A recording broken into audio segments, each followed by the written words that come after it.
Hello बच्चों, मैं सच्चिदानंद सिंह आप लोगों का अपने चैनल पे स्वागत करता हूं। हम लोग क्लास 9th की मैथ पढ़ रहे हैं। इसके हम लोग चैप्टर 6, ठीक है, चैप्टर 6 जो है आपका रेखाएं एवं कोण, लाइन एंड एंगल्स के क्वेश्चंस को हम सॉल्व करने जा रहे हैं आज। इसके पहले 5 पार्ट मैंने डाल दिया है और उसको आप लोग देख लीजिए अगर आप लोगों ने नहीं देखा है, ठीक है। उसको देखने के बाद इसको करेंगे तो ज़्यादा समझ में आएगा, ठीक है। थ्योरी जरूर पढ़ लिया करिए आप लोग, ठीक है। तो क्वेश्चन मैंने लिख दिया है। आकृति, एक क्वेश्चन लिखा हुआ है, आकृति 6.22 एक आकृति बनी हुई है। इसमें क्या दिया रखा है, AB पैरेलल टू CD। ये आकृति बनी हुई है, एक रेखा है AB समांतर है CD के, ठीक है। एक रेखा CD है, AB समांतर है CD, ये C और D है समांतर है, और CD समांतर है EF के, EF। साथ ही क्या दे रखा है, EA लंब है AB पे, ये लंब का सिंबल होता है, लंब है AB पे। इसका मतलब ये जब लंब दिया तो 90 डिग्री हो गया ऑटोमेटिक, ठीक है। डायरेक्ट ऐसे लिख दिया जाता है, ऐसे दिखा दिया जाता है ऐसे, ठीक है। 90 अंश लिखने की जरूरत नहीं होती है। तो EA लंब है AB पे, ठीक है, मतलब 99, ये 90 अंश का कोण हो गया, ठीक है। और फिर क्या कह रहा है, यदि BEF 55 अंश, ये 55 अंश दिया हुआ है, तो x y z के मान निकालना है। ये एंगल यहाँ पे x लिखा हुआ है, ये वाला z से मैंने लिख दिया है, यहाँ पे y लिखा हुआ है और ये z लिखा है। तो आपको x y z की वैल्यू निकालनी है, ठीक है, इस क्वेश्चन में। तो ये क्वेश्चन है, ठीक है। इस क्वेश्चन फिर से समझ लीजिए। इसके समांतर एक रेखा ये दिया हुआ है और इसके समांतर रेखा ये दिया हुआ है, ठीक। उसके बाद क्या कह रहा है, कह रहा है कि EA जो EA है ये इस पे लंब है, तो इसका तो ये 90 अंश हो गया। फिर क्या कह रहा है, ये क्वेश्चन दिया है कि ये 55 अंश दिया है, BEF 55 अंश दिया हुआ है। तो आपको निकालना है x y z को, ठीक है। तो इसका हल देख लेते हैं इस वाले क्वेश्चन का। आप बताइए कैसे किया जाए, कुछ दिमाग लगाइए आप लोग। चलिए कैसे करेंगे, देखिए। ये एक चीज आप लोगों ने पढ़ा है, इस दिया है क्वेश्चन में, ये इसके समांतर दे रखा है AB पैरेलल टू CD और CD समांतर है EF के, ठीक है। तो CD समांतर है और एक रेखा कट कर रही है, तो अंतर कोणों का योगफल, जो अंतर वाला कोण होता है, इसका योग 180 अंश होता है। इस चीज को लिखिए, ठीक है। तो इससे क्या होगा, 180 अंश कर देंगे तो हमको ये वाली वैल्यू मिल जाएगी, y की वैल्यू मिल जाएगी, ठीक है। तो करते हैं, एक काम तो ये कर सकते हैं, दिया है, क्या दिया है, CD समांतर है EF के, ठीक। और एक तिर्यक रेखा है ना, ये कट कर रही है CD, तिर्यक रेखा DE लिख सकते हैं, DE काट रही है, इसको काटती है, इसको काटती है, ठीक है। तो काटती है, तो अंतर कोणों का योगफल 180 अंश होता है, अंदर वाले कोण का योगफल 180 अंश होता है। तो अंतर कोणों का योगफल 180 अंश होगा, योगफल 180 अंश होगा, ठीक है। अगर आपको एग्जाम में ज्यादा समय कम हो तो डायरेक्ट ऐसे लिखिएगा, CD parallel to EF, CD समांतर है EF के, ठीक है। और तिर्यक रेखा DE कट कर रही है, इसलिए ये एंगल DEF, एंगल क्या लिखा, DEF प्लस ये वाला ED, इसका नाम दे दीजिए, मान लीजिए कोई भी, या एंगल ये लिख दीजिए, एंगल 5, ये लिख लीजिए, इसको y लिख लीजिए, ठीक है। दिया पहले दिया रखा है, देखिए क्या है कहा, FED या DEF 55 अंश प्लस y, ये वाला एंगल 55 y इक्वल टू 180 अंश, ठीक। ये दे रखा है 55 अंश दिया है, और ये y है 180, तो y निकल, तो इससे क्या आ जाएगा, y मिल जाएगा, यानी y इक्वल टू, नीचे लिखिएगा, मैं यहाँ लिख दे रहा हूँ, y इक्वल टू हो जाएगा 180 में से 55 घटा दीजिए, ठीक है, घटा दिया 10 में से 5 गया 5 बचा, यहाँ बचा 7, 7 में से 5 गया 2, 125 रन। ठीक है, 10 में से 5 गया 5 बचा, यहाँ बचा 7, 7 में से 5 गया 2, 125 रन आ गया। तो ये y की जो वैल्यू आ गई 125। ठीक है, ये एक चीज तो मिल गया y। तो एक आंसर तो ये हो गया, मैं रेड यहाँ अंडरलाइन कर दे रहा हूँ, एक आंसर आपको मिल गया ये वाला। अब हमको निकालना है x। अच्छा ये बताइए, ये यहाँ क्वेश्चन है, ये समांतर रेखा दिया हुआ है, दे रखा है पहले क्वेश्चन, ए बी समांतर है CD के, दे रखा है। ठीक है, अच्छा जब समांतर रेखा और तिर्यक रेखा BD कट कर रही है तो संगत कोण बराबर होंगे। जब दो रेखाएं समांतर होती हैं, दो रेखा कट कर रही है तो संगत कोण बराबर होते हैं, y बराबर x होगा। इस चीज को लिख लीजिए, दिया क्या दिया, दिया AB समांतर है CD के। ठीक है, और तिर्यक रेखा कट कर रही है, ये वाली तिर्यक रेखा BD मान लीजिए, BD ठीक, तिर्यक रेखा BD प्रतिच्छेदित कर रही है, छेदित कर रही है, तो संगत कोण बराबर होंगे। तो संगत कोण बराबर होंगे। ठीक, तो बराबर होंगे तो बराबर कर दीजिए, x = y, that is x = y, और y बराबर है 125 अंश। ठीक है, इसलिए x बराबर कितना आ गया 125 अंश। तो ये एक आंसर आपको एक और मिल गया, x बराबर, ठीक, x मिल गया, y मिल गया, z चाहिए। अब देखिए AB के समांतर CD दिया है, AB के समांतर CD दिया है और CD के समांतर ये दिया है, तो ये समांतर होगी इसकी। अभी जिसका आपने पढ़ा है कि अगर एक रेखा का समांतर ये है, एक रेखा का समांतर ये है, तो ये दोनों समांतर होंगी, आपने पढ़ा हुआ है। इस चीज को लिख दीजिए आप, क्या लिखेंगे, ये क्वेश्चन इधर लिखा हुआ है, इधर मैं कर रहा हूं, दूसरा हाइलाइटर ले लेता हूं। ठीक है, आवाज आ रही है, क्या कह रहे हैं, दिया है, क्या दिया है, AB समांतर है CD दिया हुआ है, और क्या दिया है, ये दिया है, लिख लीजिएगा, ये दिया है, आपने मुझसे नहीं लिखा है। और क्या दिया है, CD समांतर है EF के दिया है, CD समांतर है EF के दिया है। ठीक है, मतलब AB के समांतर ये दिया है और CD के समांतर ये दिया है, तो AB समांतर, तो आप जानते हैं AB समांतर होगा EF के, भाई बीच से कट गया, मान लीजिए इस तरीके से EF होगा। ठीक, अच्छा तो ये मिल गया।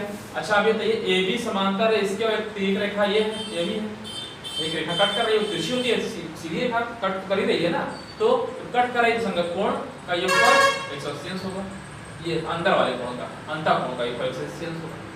ठीक है, तो ये लिख दीजिए, ये तो समझ आ गया। ठीक है, फिर क्या है, अगले लाइन लिखिएगा, AB समांतर है EF के, और तिर्यक रेखा AE है ना, और तिर्यक रेखा क्या AE इसको काटती है,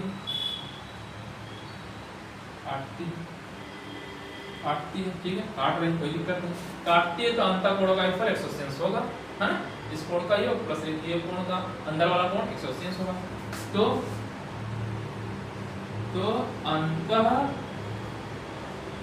कोण, है ना, या AE के एक तरफ लिख सकते हैं, अंतः, ये लीजिए, अंतः कोणों का योग 180 अंश होगा। ठीक है, डिटेल में से लिखेंगे, आपको यूपी बोर्ड में पढ़ा रहे हैं आप लोग, या CBSE जिसमें बोर्ड पढ़ा रहे हैं, कि मैं NCERT के क्वेश्चन है ये सब मैं सॉल्व करा रहा हूँ। NCERT जो CBSE बोर्ड वाले इंग्लिश में पढ़ते हैं, एक क्वेश्चन इंग्लिश में भी है, एक क्वेश्चन हिंदी में, हिंदी मीडियम वाले हिंदी में यही लैंग्वेज लिखेंगे, इंग्लिश वाले इंग्लिश मीडियम वाले इसको इंग्लिश में कन्वर्ट करके लिखेंगे। ठीक है, लिखना यही चीज है, अंतः कोण का योगफल 180 अंश होगा, इसका मतलब एंगल BAE प्लस AEF बराबर 180 अंश, इसका मतलब हुआ एंगल क्या हुआ, BAE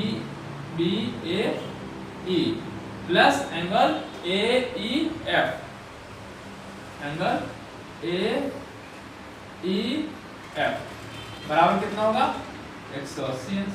अच्छा अब ये देखिए ये वाला AEF 2 के बराबर है, Z + 50 इसके बराबर है।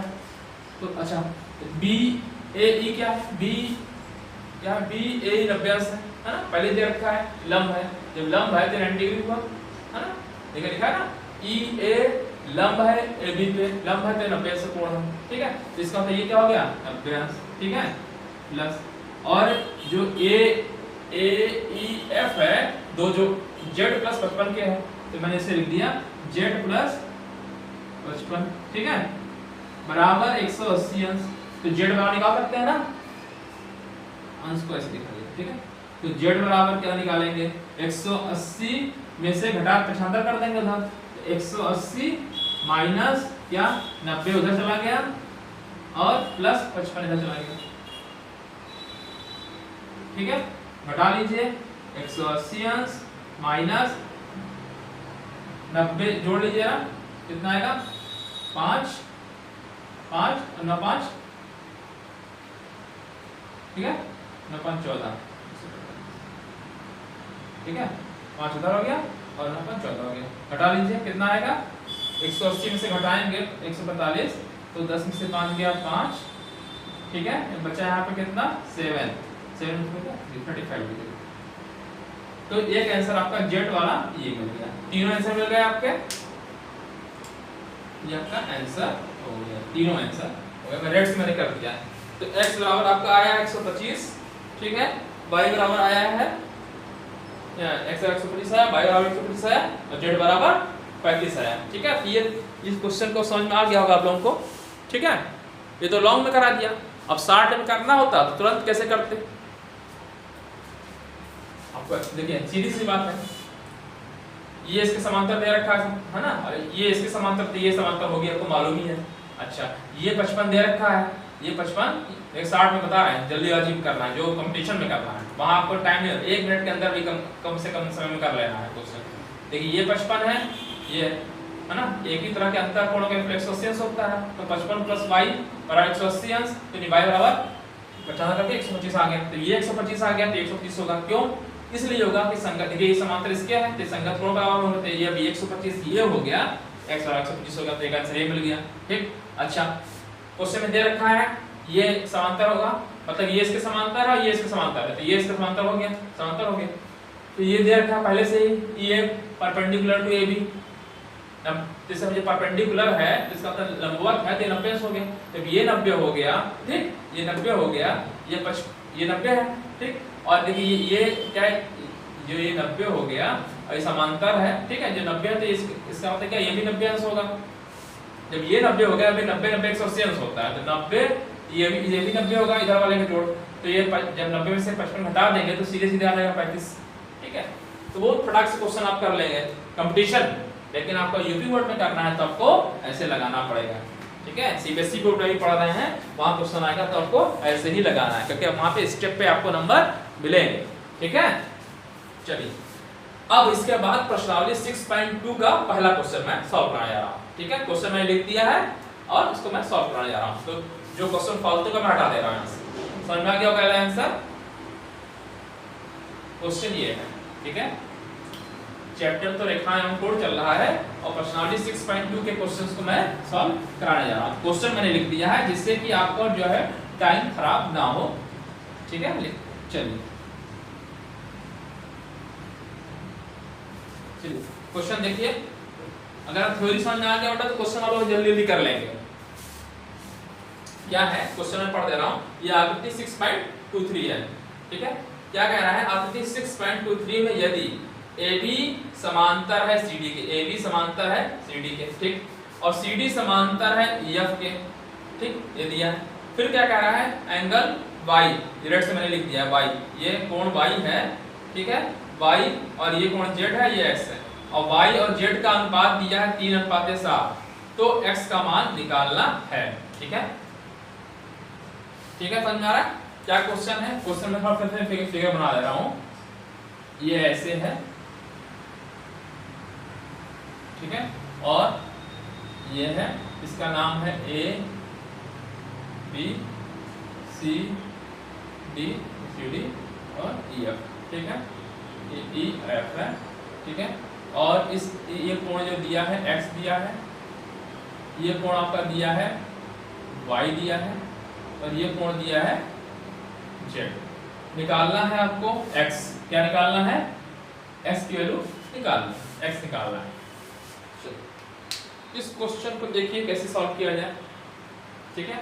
और दे क्या रखा है, देखिए देखिए ए बी पैरेलल है इसके, यानी दिया है आपका ए बी समांतर है, ए बी समांतर है सी डी के, ठीक। और दे रखा है क्वेश्चन में सी डी समांतर है ई एफ के, ठीक है। तो ये चीज दिया है, तो ऑटोमेटिक जब ये इसके समांतर है सी डी के है और सी डी इसके समांतर, तो ए ही समांतर हो जाएगा। तो इन दोनों स्टेटमेंट से यह हो जाएगा से, इसका मतलब ये हुआ ए बी समांतर होगा ई एफ, तो मालूम चल गया ए बी समांतर होगा किसके, ई एफ के। एक चीज से मालूम चल गया, ठीक। इस स्टेटमेंट से ये चीज मालूम चल गई, ये समांतर हो गया इसके। अच्छा, अब एक चीज ये बताइए, समांतर मालूम चल गया तो इसका मतलब ये हुआ कि ये वाला जो कोण है, ये x लिखा है, ए मतलब x बराबर z के हुआ कि नहीं, बताइए, एकांतर कोण।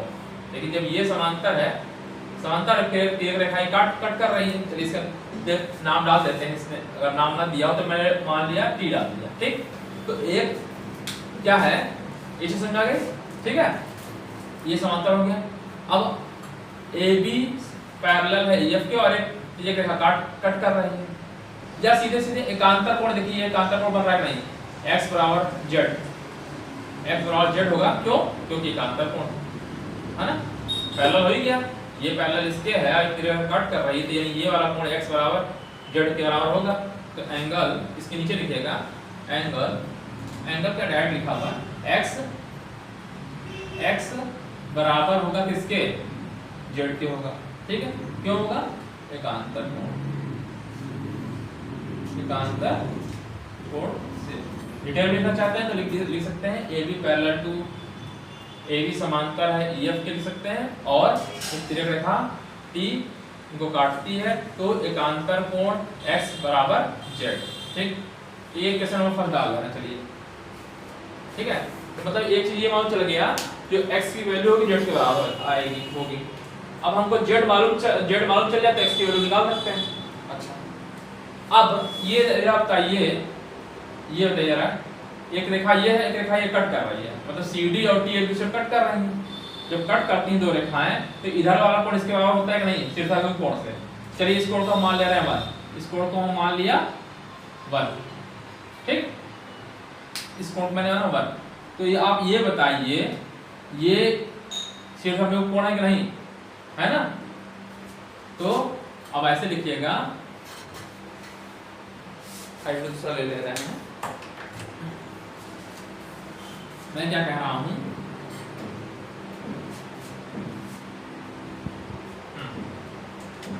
ठीक है।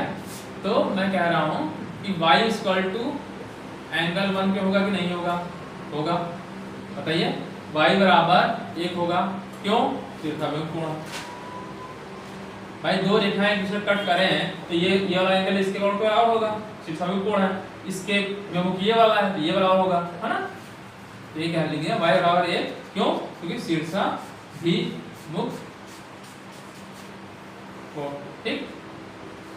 अच्छा, और y जो 1 है वो z के बराबर है, 1 कह रहा हूँ, मतलब ये y इक्वल टू 1 हो गया, ठीक है। या इसको ऐसे कह सकते हैं 1 इक्वल टू y, चलिए हम ऐसे लिखते हैं 1 इक्वल टू y, बात वही है ना भाई, y की वैल्यू 1 या y 1 बराबर y या y बराबर 1, बात वही हो गई। अच्छा, मतलब एक की वैल्यू हो गई y, अब बताइए 1 प्लस z बराबर 180 होगा कि नहीं होगा, बताइए, होगा, क्यों, बताइए, क्यों, दे रखा पहले से CD समांतर है इसके, तो एक ही तरफ के अंतर कोणों का इक्वल 180 अंश होता है ना, होता है ना। इसके नीचे जिस लिख लीजिएगा, एंगल 1 प्लस y बराबर 180 अंश, तो आप रीजन लिख दीजिए, यहाँ पर आपने लिख दिया कि सभी कोण था, यहाँ क्या रीजन दिखाएंगे, एक ही तरफ के क्या, अंतःकोण, एक ही तरफ के अंतःकोण कोण, तो इतना लिखने का समझ में आ जाएगा। एक ही तरफ के अंतर कोण का योगफल 180 होता है, शायद लिख सकते हैं अंतर कोणों का योगफल 180 अंश होता है। लिख लीजिए, भाषा में क्या चाहते हैं लिख लीजिए। तो इसका मतलब मालूम चला गया 1 + y = sorry 1 + z, sorry 1 + z लिखेंगे ना, y क्यों लिख रहा है भाई, 1 + z। अच्छा 1 क्या है, 1 है y है, 1 है क्या है 1 ही आपका y है, तो y + z = 180 अंश। मतलब समझ आया, y + z = 1 = y है, तो यहाँ पे समझ में आया। तो यहाँ y + z = 180 हो गया। और एक चीज दे रखा है पहले से, क्या दिया है, क्या दिया है, नीचे दिया है y अनुपात z बराबर 3:7। अब आपसे मैं कहूँ 10 रुपए आपके पास हैं और उसको 2:3 के अनुपात में बांटिए, कैसे बांटेंगे?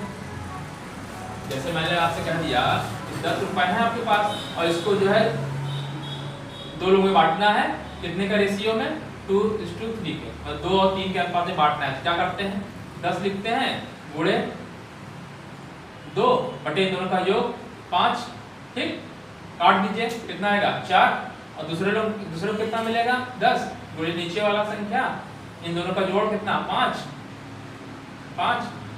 तो 5 में 10 नहीं 6, तो इन 4 और 6 रुपए मिला। 10 रुपए को 2:3 में बांटना था, तो क्या करना होता है, जोड़ दीजिए, मतलब क्या करना होता है, 10 रुपए को बांटना है, 10 गुणे जिसका निकालना है 2 का निकालना है बटे इन दोनों का योग 5 कर देते हैं, तो निकाला गया वैल्यू 4, ठीक। इसका निकालना, 3 वाले का निकालना चाहते हैं 10 गुणे 3 बटे इन दोनों का योग बराबर 6। इस तरीके से हम y और z की वैल्यू निकालना है और इनका योग कितना दिया 180 अंश, इसलिए y बराबर निकालना है, तो y बराबर क्या हो जाएगा, y का अनुपात कितना है 3, जोड़ेंगे कितना आएगा 10, कितने से गुणे 180 अंश, ठीक। तो ये 10 कैंसिल करेंगे, 10 से काटेंगे तो 18 आएगा, 18 है 54, यानी बराबर कितना आ गया 54 अंश। एक आंसर तो मिल गया, ठीक है। तो अगले लाइन में लिख दीजिए चाहे तो ऐसे y = 54। तो y से तो काम चलेगा नहीं, हमको चाहिए क्या z, तो z निकालना पड़ेगा, तो z बराबर क्या निकालेंगे, तो z बराबर कितना है 7 है, 7 बटे 10 गुणे 180 अंश, ठीक है। 28 पे 126 है ना, 126, ठीक है।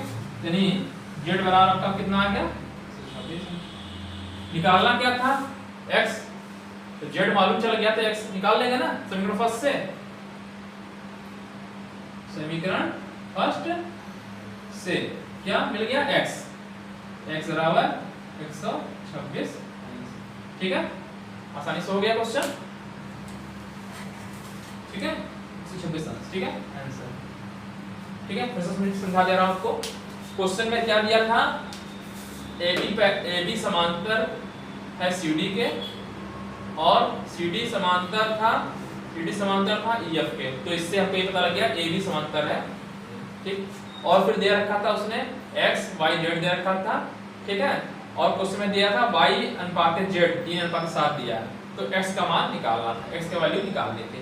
तो ये x था, ये y था, ये z था और y अनुपात z दे रखा था, ठीक है। तो हमने मान लिया कोण एक, ये 1 डाल दिया, ठीक है, ये कोण इसके बराबर होगा, ठीक है। इसका मतलब क्या, मतलब ये भी y हो गया, तो y + z क्या होगा, एक ही तरफ के अंतर कोण है, तो y + z बराबर 180 अंश होगा, मालूम चल गया। अच्छा y अनुपात z दे रखा पहले से 3:7, ठीक है।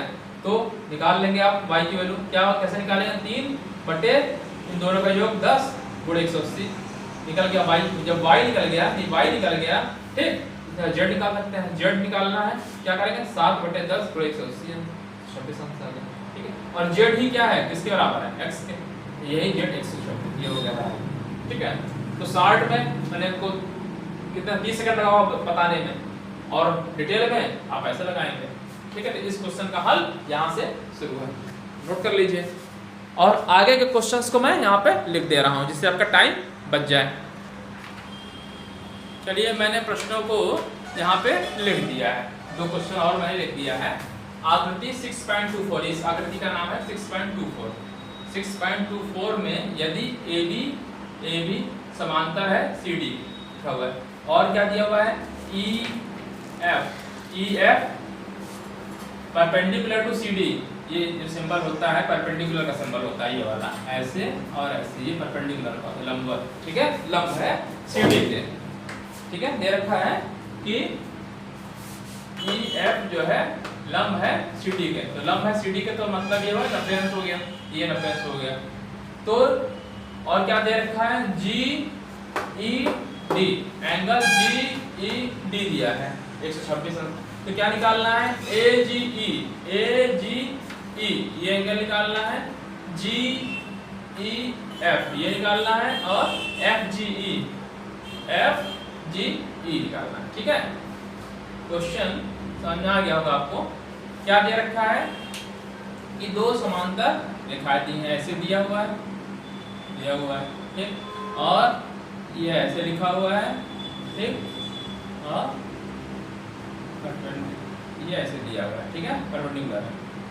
ये इस पॉइंट का नाम G दिया है, F दिया है, A दिया है, B दिया है, ठीक, और क्या दिया है, ये C है, और ये E है, और ये D है, ठीक है, ये रेखा मिली हुई है, ठीक है, मिली हुई है, तो ये पॉइंट, ठीक है, ये G है, ये आपका, चलिए, अच्छा क्या दे रखा है GED दिया। अच्छा आप ये बताइए, सबसे पहले ये चीज देखिए क्या दिया है, AB समांतर है CD के, ठीक है, AB समांतर है CD, कोई दिक्कत नहीं, समांतर है, तो ये का अंतर कोण होगा कि नहीं, AGE और ये वाला GED, AB समांतर है, ठीक है, AGE एंगल AGE GED बराबर होगा कि नहीं, बताइए आप जरा। एकांतर कोण देखिए AGE, इसे छोड़ दीजिए, मत छोड़, इसको हटा दीजिए, ये वाला कोण इसको बराबर होगा एकांतर कोण से, है ना, लिख दीजिए एकांतर कोण से, ठीक, बराबर होगा। तो अच्छा GED पहले से दे रखा 126 अंश, तो एक तो आंसर तो मिल ही गया, AGE बराबर 126 अंश, ठीक, दिया है, क्या दिया है GED बराबर 180 अंश, लिख दीजिए एंगल GED बराबर 180। तो एक आंसर तो आपको मिल गया, ठीक है, जो आंसर मिलता है उसमें अंडरलाइन कर देना, ठीक है, 126, फिर क्या, अच्छा तो ये मिल गया। अच्छा फिर क्या कह रहा है, G क्या निकालना है, GEF और FGE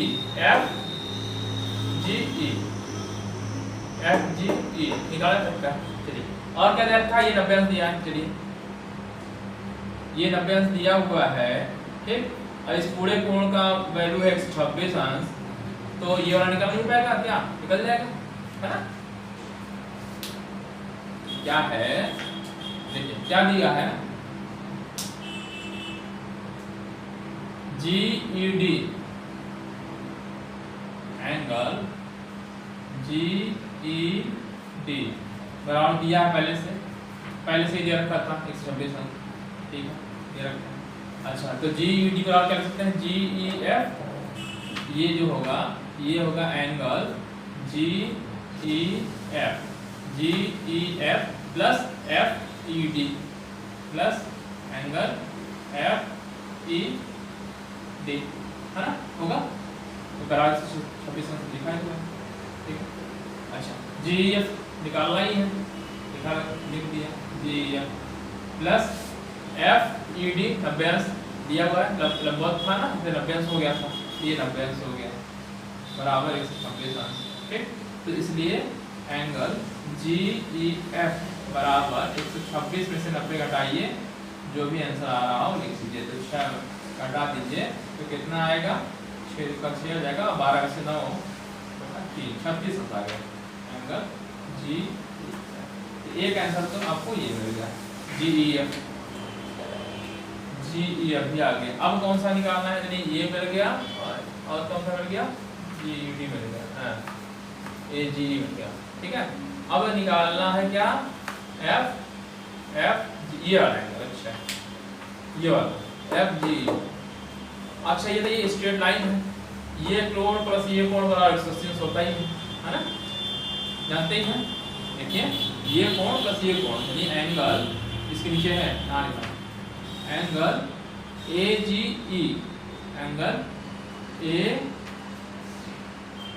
ji E, A G E plus angle F G E, angle F G E बराबर 180 अंश। क्यों, रैखिक युग्म बना रहे हैं। रैखिक युग्म में क्या होता है 90 180 अंश होता है, रैखिक रेखा होती है, तो रैखिक है ना, लिखेंगे रैखिक रैखिक युग्म बना रहा इसलिए बना, ठीक है, रैखिक युग्म है ना। तो रैखिक युग्म है अगर ये, तो इसका कोण प्लस ये बराबर 180 अंश, ठीक। तो ये दिया, ये क्या दिया है, एजी बराबर 126, ये आया था निकाल के, मतलब 26 अंश। और एफ जी निकालना है, एंगल एफ जी ई बराबर 180 अंश, तो एंगल निकल जाएगा एफ जी ई बराबर 180 अंश माइनस 126 अंश। हटा दीजिए, कितना आएगा, 10 में से 6 गया 4 आया, यहाँ पे 10 7, तो 7 में से 2 गया 5 है, 54 अंश। ये एंगल था एफ जी, ठीक है, एफ जी ई, ठीक है, निकल गया 54, ठीक है। यही क्वेश्चन आपको करना था, ये हो गया, तो निकल गया तीनों, अब कोण निकल गया। इस वाले क्वेश्चन का सब क्वेश्चन हो गया। देखिए क्या क्या दिया था, समझा दे रहा हूँ फिर से आपको। क्या दिया रखा था, ये दो रेखाएं समांतर थी, ये तो मैंने आपको बताया यूपी बोर्ड। अब 60 में कैसे करेंगे, 1 मिनट के अंदर फटाक से चित्र से, ये पैरेलल है इसके, ठीक। फिर ये दिया था लंबवत, इसका मतलब 90 अंश, और ये टोटल दिया था 126, तो 126 टोटल दिया हुआ है, 90 घटा देंगे तो ये वाला निकल जाएगा, नहीं निकल जाएगा, घटा दिया तो ये आ गया 36 अंश, ये आ गया। अच्छा, फिर दूसरी चीज, ये एकांतर होगा AGE के, AGE पूछा है और ये पूरा दिया हुआ है, तो एकांतर कोण से AGE बराबर 126 अंश आ गया, ठीक। तीसरा चीज पूछा है ये वाला एंगल, ठीक, ये वाला दूसरे तरीके से भी लगा सकते थे, ये 90, ये भी 90 होगा, और ये आपको मालूम ही चल गया, तो ये घटा के निकाल सकते हैं, या दूसरे तरीके से निकाल सकते हैं ऐसे कि ये क्या है, रैखिक युग्म है, तो ये 126 है और ये प्लस बराबर 180 अंश, तो ये निकल नहीं जाएगा, निकाल दिया घटा करके तुरंत। तो ये 60 में ऐसे कर देंगे, लॉन्ग में ऐसे करेंगे, ठीक है। अब अगला क्वेश्चन, तीसरा क्वेश्चन मैंने लिख दिया है इधर, ठीक है, तो इसको मैं मिटा दे रहा हूँ। ये क्वेश्चन आपका हो गया, इसको मैं मिटा दे रहा हूँ, जो फालतू का जो क्वेश्चन जो हो गया है उसको मैं मिटा दे रहा हूँ। दूसरा हो गया है, डाल दिया, ठीक है। तो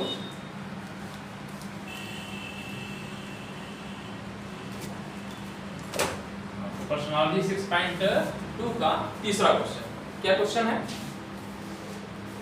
आपके 6.25 में यदि PQ parallel to RS, PQ जो है, PQ समांतर है ST के, ये ST है, समांतर है, और क्या दिया है, कोण PQR 110 अंश दिया है, और RST 130 अंश दिया है, तो निकालना है QRS, इस कोण का वैल्यू निकाल लीजिए, ठीक है। अब कुछ सोचिए कैसे निकालेंगे, यानी इस कोण को कैसे निकालेंगे।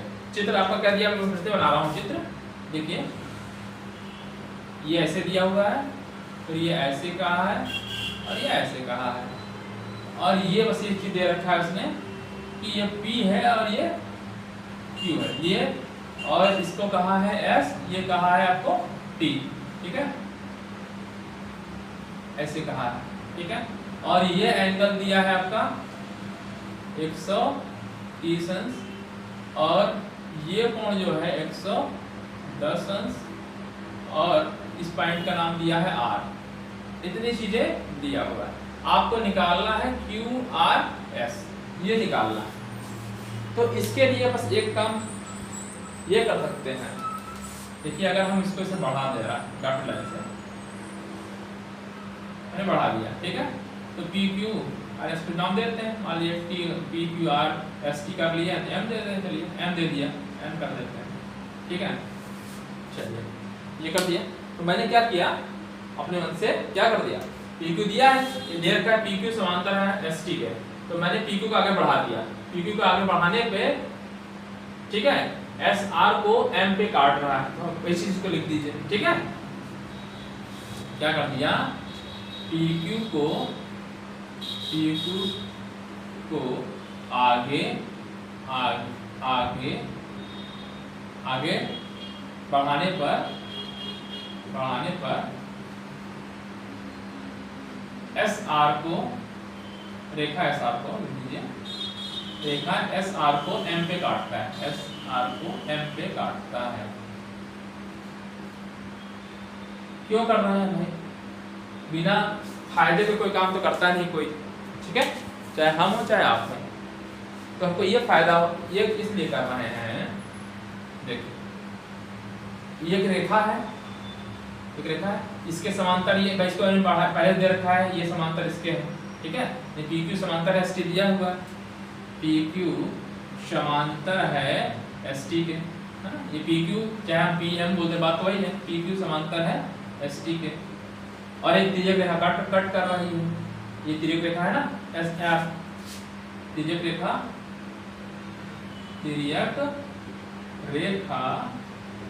SR काटती है, प्रतिच्छेद करती है, काट रही है, काटती है तो क्या होगा, संगत कोण बराबर होगा, काटती है, इसलिए संगत कोण होगा NMR, ठीक है, क्या लिख दिया, NMR, ठीक, बराबर किसके, TSM के, TSM के, होगा क्या नहीं होगा, क्यों, संगत कोण लिख दीजिए ब्रैकेट में, संगत कोण है ना, बराबर। अच्छा TSM दिया 130 अंश, 130 अंश, तो इसका मतलब ये भी एंगल मिल गया आपको 130 अंश, है ना, तो एंगल NMR बराबर 130 अंश। अच्छा जब ये 130 मिल गया तो इस कोण को निकाल सकते हैं कि नहीं, एक स्ट्रेट लाइन है, रेक्टेंगल बना रहा है, तो ये निकल जाएगा नहीं निकल जाएगा। चलिए इसका हम 60 छोटा कर दे रहे हैं, नाम लिख रहे हैं, आप इसको 1 मान लीजिए, चलिए इसको हम लिख दिया है 1, ठीक, ये 1 लिख दे रहे हैं, इसको लिख दिया 2, चलिए इसको भी नाम 3 दे दे रहे हैं, है ना, ये NMR लिखा है तो आपको छोटा लिखना पड़ेगा, 3 इस पर बन जाएगा, ठीक है, ये 3 है, ठीक है, ठीक, तो एंगल 3 जो है ये कितना 130 अंश हो गया, ठीक है, छोटे में करने के लिए लिख दिया है, चाहते तो आप नाम लिख देते हैं, ठीक है, अपने मन से मान सकते हैं इसको, तो आप यहाँ लिखेंगे तो उसको लिखना पड़ेगा बस, जो मैंने माना, ठीक है। अच्छा अब देखिए 3 जो एंगल 3 है, 1 + 3 एंगल, इस कोण का नाम है 1 + 3 इज इक्वल टू कितना होगा 180 अंश, क्यों, रैखिक युग्म बन रहा है ना, रैखिक युग्म भाई, एक रेखा कट कर रही है, और कैसे कट कर रही है, ठीक है, तो इन दोनों कोणों का ये स्ट्रेट लाइन है समान, एक क्या है सीधी रेखा है, सीधी रेखा है तो रैखिक युग्म बनाना 1 और 3, इन दोनों का योगफल कितना होगा, रैखिक 180 अंश होगा नहीं होगा, ठीक, 1 + 3 180 अंश, 3 दिया 130, 3 दिया 130, है ना, एंगल 1 प्लस एंगल 3 को 3 वाला एंगल कितना है, 3 वाला एंगल का नाम 130 अंश बराबर 180 अंश, ठीक है, हमारा कर सूख जा रहा है, निकालना पड़ेगा क्या, चलिए इस क्वेश्चन के बाद मैं डाल देता हूँ, ठीक है, तो थोड़ा सा इंक इसमें डालना है, लग रहा है जरा, ठीक है, तो ये हो गया, तो हमको एंगल 1 मिल गया, 1 = 180 में से अगर 30 घटा दें 130 तो ये 50 अंश है, यानी एक की जो वैल्यू आ गई 50, ये वाला जो एंगल लिखा है 1 वो 50, ठीक है, ये एंगल है, एंगल को जब भी लिखते हैं, ठीक है, 1, ठीक है, मतलब 1 मतलब QMR, ठीक है, अच्छा तो 1 मिल गया 50। अच्छा अब एक चीज बताइए, P यह देखिए 2 + 110 बराबर भी 180 अंश होगा, देखिए ये जो 2 लिखा हुआ है एंगल, ये एंगल 2 प्लस 110 बराबर 180 अंश होगा कि नहीं। एंगल को देखिए मैं ऐसे लिख रहा हूँ और ये 2 से यहाँ पे एक एंगल को डेरिवेट कर रहा है। अगर आप कंफ्यूजन हो रही थी एक्स वाई जेड मान लीजिए, चलिए मैं एक्स मान ले, हो सकता है आप लोग कंफ्यूज हो सकते हैं, मैं एक्स वाई जेड कर दे रहा हूँ। चलिए ये 3 को मैं एक्स कर दे रहा हूँ।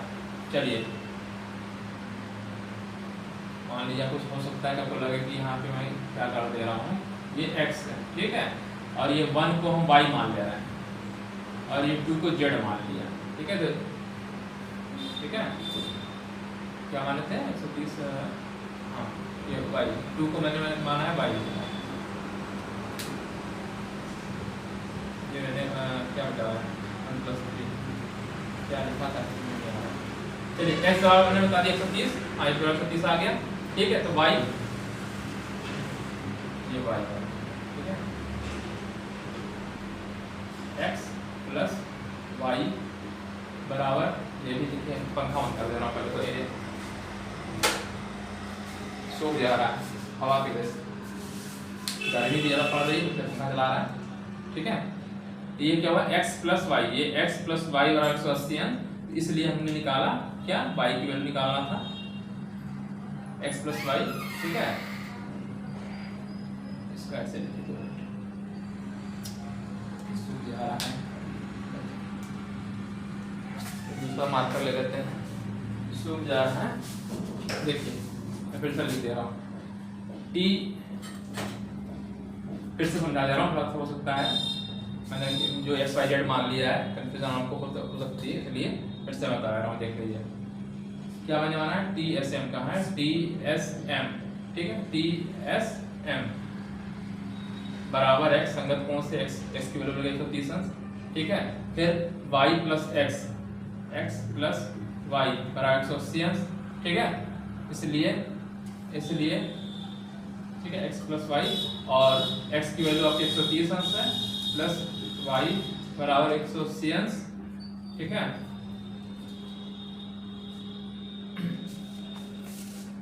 इसमें एक है ना, ठीक है। तो y बराबर निकाला था, तो y बराबर आ गया 100, तो ये y बराबर निकल गया, ठीक है, y की वैल्यू मालूम चल गई, ठीक है। फिर मैं इस तरह जो 2 लिख रहा हूँ इसको z कर दिया, ठीक है, ठीक है। 1 2 3 कर रहा है, तो आपको कंफ्यूज हो सकता है कि 1 क्या अंश तो नहीं, इसलिए मैं जो है x y z कर दे रहा हूँ आप ही के लिए, ठीक है, हम समझ जाएंगे, ठीक है। तो मैंने क्या कहा, z प्लस 110 बराबर 180 अंश, क्यों, रैखिक बन रहा है, रैखिक, ठीक है, ठीक है। तो z निकल जाएगा, तो इसलिए z बराबर आप निकालेंगे तो कितना, 180 में से 110 हटाएंगे 70 अंश आएगा, 180 माइनस 110, ठीक है, तो बराबर आएगा 70। अच्छा, अब z मालूम चल गया, y मालूम चल गया, तो r निकाल सकते हैं, ये वाला एंगल QRM जो पूछा है, QRS भाई, तीनों कोणों के तीनों अंतः कोणों का योगफल 180 अंश होता है ना, इस चीज को लिख दीजिए, एंगल QMR में, ट्रायंगल QRM में, ठीक है, QRM में क्या होगा, Z, ये एंगल Z, ये एंगल Y, और प्लस कोण QRM या QRS, बात वही है ना, एंगल QRS बराबर 180 अंश, है ना। ये जो त्रिभुज है, त्रिभुज में तीनों अंतःकोणों का योगफल 180 अंश होता है, तो z ये होगा, तो z दिया है आपका, z क्या आपने वैल्यू निकाली है 70 अंश, ठीक। y कितना निकाला है आपने 50 अंश, ठीक, और QRS निकालना है 180, ठीक है। इसलिए आपका QRS क्या आ जाएगा, इधर 75 कर देंगे, तो इसलिए QRS बराबर 180 माइनस 70 प्लस 5 120 यानी बराबर 60, ठीक है। ये आपका आंसर हो गया। देखिए फिर से समझा दे रहा हूं आपको, ये चित्र दिया हुआ था, ये चित्र आपको दिया था, तो मैंने क्या किया, ये ST समांतर था PQ के, PQ समांतर था ST, तो मैंने क्या किया, एक लाइन बढ़ा दिया, एक लाइन ऐसे बढ़ा दिया, ठीक है। मैंने नाम दे दिया इसका x y z नाम दे दिया, ठीक है, ठीक है। तो अब बताइए x इसके बराबर होगा कि नहीं, क्यों होगा? क्योंकि देखिए ये ST समांतर है PQ के, समांतर है, तो करस्पॉन्डिंग एंगल यानी संगत कोण बराबर होंगे, तो x बराबर 130 होगा, x बराबर 130 होगा, लिख दिए। ठीक, अच्छा अब जब x मिल गया आपको, अच्छा x प्लस y बराबर 180 होगा कि नहीं होगा? होगा, क्यों? क्योंकि क्या हो रहा है, ये क्या है, तो इन दोनों कोणों का योगफल 180 होता है कि नहीं होता है? रैखिक युग्म बन रहा है x प्लस y, है ना? देखिए x प्लस y बराबर 130, है ना? तो x प्लस y 130, तो y बराबर निकाल लेंगे x प्लस y बराबर 180 तो y बराबर 50। ठीक है, ये 50 आ गया। अच्छा इस तरीके से मैंने ये रेखा भी बढ़ाई हुई है, तो z प्लस 110 बराबर 180 होगा ना? क्यों? क्योंकि ये भी रैखिक युग्म है। ठीक है, तो इससे निकल गया z की वैल्यू 70, ये 70 मिल गया, y की वैल्यू 50 मिल गया, तो ये निकाल सकते हैं ना, एक त्रिभुज है, त्रिभुज के तीनों अंतःकोणों का योगफल होता है 180 होता है, तो क्या निकाल लिया 70 प्लस 50 प्लस ये और 180, तो इसने निकाल लिया QRS बराबर 7। ठीक है, ये क्वेश्चन आपका हो गया। ठीक, चलिए और क्वेश्चन मैं लिख दे रहा हूँ। चलिए 2 क्वेश्चन बचे हुए हैं, तो उसको मैं अगले वीडियो में कर दे रहा हूँ, क्योंकि मैं वीडियो ज़्यादा लंबी हो जाती है, दिक्कत हो जाती है ना। चलिए तो आज के लिए इतना ही, और हमारे वीडियो को ज़्यादा से ज़्यादा बच्चों में आप लोग शेयर करिए और लाइक जरूर किया करिए, और आपको कुछ पूछना हो, ठीक है, कुछ पूछना चाहते हैं या और कुछ, तो उसको कमेंट जरूर किया करिए। आप लोग कमेंट नहीं लिखते हैं तो कमेंट जरूर लिखा करिए। कुछ पढ़ना चाहते हैं एक्स्ट्रा चीज़ें तो उसको भी कमेंट कर दिया करिए, तो जब हमारे पास टाइम मिलेगा तो मैं कमेंट जरूर देखता हूँ उसको। ठीक है, तो हमारे वीडियो को शेयर करिएगा। ठीक है, थैंक यू, धन्यवाद।